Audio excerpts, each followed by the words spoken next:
You know that I'm a black conservative Republican, and you pretty much just laid why I am a black conservative, because I don't fit in that mold, and I need the free thought. I need to be my beliefs are conservative beliefs, and we'll talk about that a little later. And the Republican Party, which was the party of black Americans, and at some Emancipation, point, right? at some point it lost its way, and I'm not sure if my issues are so much with the party has lost its way, and I think there's a way to get it back on track for black people. Yeah, I don't think the party has lost its way. I think the black community usurped black victimhood and says, you are victims.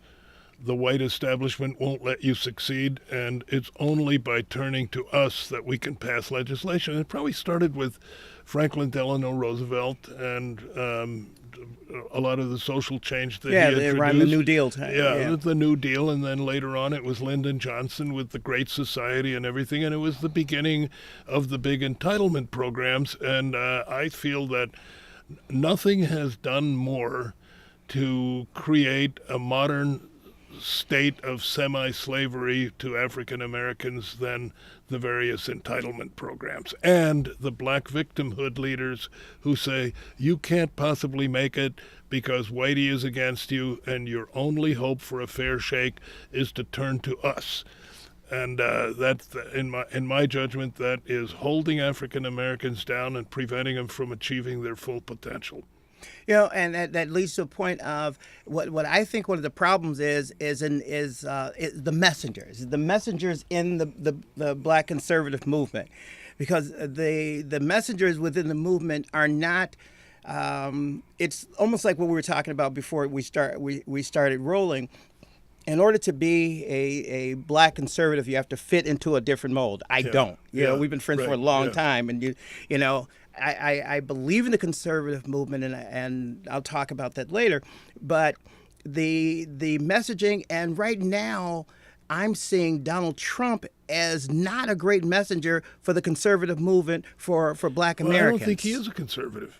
No, I think Donald Trump is somewhere in between. He's a populist, common sense. He's not dogmatic. He's certainly not a doctrinaire lefty. I would say he's not a doctrinaire conservative. He believes in a blend that's going to work.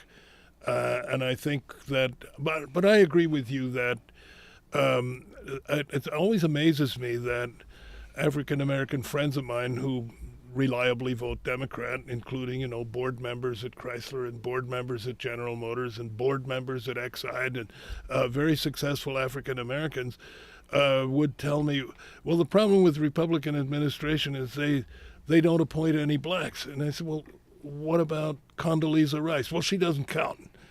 Well, she doesn't count. She's a female. She's African American. Well, she doesn't count because she's conservative. And they say, how about Clarence Thomas? Oh my God, how could you even bring him up? That guy is terrible. I said, well, but he's conservative and he's African American. How about Colin Powell? Well, he doesn't count either. And anybody would have Colin Powell. But and then they'd say, what I'm talking about is real black people. Well, give me a break. Right. I mean, when is a black person not a real black person? Yeah, and that's one of the problems. I mean, we could go out on Grand Boulevard right outside of the studio, and I could grab 10 black people, and if I said, did you know that the Republican Party was the party of our people? And I would say maybe one might know, or the patent line, Abraham Lincoln was a Republican. He emancipated the slaves. But not understanding the real reason what the Republican Party did for black people, right, and what being a conservative actually means. Exactly. That becomes one of my challenges when I try to explain to people what it means, and a lot of my friends are gonna shoot me while we're talking about this. But it's important to get it out. Yeah. It's important to get it out because we have a two-party system. America is the third party, mostly spoilers. French, really. Pay no attention. It's a two-party system. If we were to go with how things are happening right now.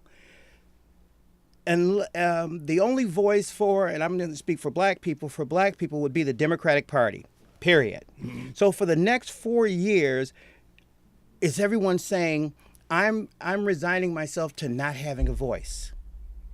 Yeah, I'm not going to have a voice because the Republican Party is in power. I'm not going to see what conservatism is about, what the Republican Party is about. Right. I'm not going to step on that side and understand. Right. I'm going to just stay over here and not have a voice.